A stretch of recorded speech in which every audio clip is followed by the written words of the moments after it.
How to use Dawn Powerwash. Scrape off any excess food. Unlock the nozzle by twisting the end of it to make the yellow drop visible. For new bottles or refills, give it a couple of sprays to prime it. Dawn Powerwash has spray-activated suds, so there's no need to add any water. Even on your baked on, burnt on, dirtiest dishes, just let them sit for a few minutes before wiping and rinsing. For multiple items at once, keep pumping the trigger for a continuous spray and for getting into the nooks and crannies.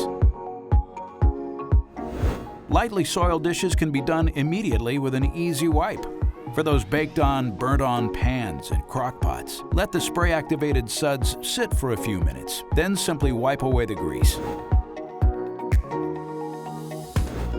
As a final step, just rinse all of the soil and suds right off the dishes, and you're done. Stop scrubbing and just spray, wipe, and rinse with Dawn Powerwash.